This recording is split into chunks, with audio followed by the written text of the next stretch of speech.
കാഞ്ഞങ്ങാട്ട് വാഹന പരിശോധനയ്ക്കിടെ കാറിടിച്ച് ചികിത്സയിലായിരുന്ന 2 പോലീസ് ഉദ്യോഗസ്ഥരുടെ കാലുകൾ ശസ്ത്രക്രിയയിലൂടെ മുറിച്ചുമാറ്റി. സിവിൽ പോലീസ് ഓഫീസർമാരായ വലിയപറമ്പ് സ്വദേശി സൂരജ്, കുന്നുംകൈ സ്വദേശി അലോഷ്യസ് എന്നിവരുടെ കാലുകളാണ് മംഗളൂരുവിലെ ആശുപത്രിയിൽ വെച്ച് മുറിച്ചു നീക്കിയത്. വെള്ളിയാഴ്ച നടന്ന അടിയന്തര ശസ്ത്രക്രിയയിലാണ് സൂരജിന്റെ കാൽമുട്ടിന് താഴെവച്ചും അലോഷ്യസിന്റെ കാൽപാദവും മുറിച്ചുമാറ്റേണ്ടി വന്നത്. കഴിഞ്ഞ വ്യാഴാഴ്ച ഉച്ചയ്ക്ക് 1:30 കാഞ്ഞങ്ങാട് ഐങ്ങോത്ത് വെച്ച് അപകടം നടന്നത്. നിയന്ത്രണം വിട്ടെത്തിയ കാറ് പോലീസുകാരെ ഇടിച്ചു തെറിപ്പിച്ച ശേഷം പോലീസ് വാഹനത്തിലും ഇടിച്ചു കയറുകയായിരുന്നു. ഇരുവാഹനങ്ങൾക്കും ഇടയിൽപ്പെട്ടാണ് പോലീസുകാരുടെ കാലുകൾക്ക് മാരകമായ പരിക്കേറ്റത്. പരിക്കേറ്റ സൂരജ് പോലീസ് ക്ലബ്ബിലെ മുൻ ഫുട്ബോൾ താരം കൂടിയാണ്.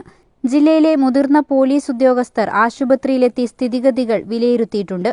സംഭവത്തിലിടപെട്ട ആഭ്യന്തരമന്ത്രി രമേശ് ചെന്നിത്തല പരിക്കേറ്റ 2 പോലീസുകാർക്കും ആവശ്യമായ എല്ലാ സഹായങ്ങളും ഉറപ്പാക്കാൻ ജില്ലാ പോലീസ് മേധാവിക്ക് കർശന നിർദ്ദേശം നൽകിയിട്ടുണ്ട്. ഡ്യൂട്ടിക്കിടെയുണ്ടായ ഈ ദുരന്തം പോലീസ് സേനയെയും നാടിനെയും ഒന്നാകെ കണ്ണീരിലാഴ്ത്തിയിരിക്കുകയാണ്. News 14 live, Kasaragod. ഇനി എങ്ങോട്ടെന്നും ഈ മുഖം തന്നെ കാണണമെന്ന് ഉറപ്പാണ്. 100%. 100 വർഷം സുമംഗലിയായിരിക്കട്ടെ. 100 വർഷങ്ങളായ ബന്ധങ്ങൾ, 100% ഉറപ്പ്. ഭീമയുടെ സംശുദ്ധി.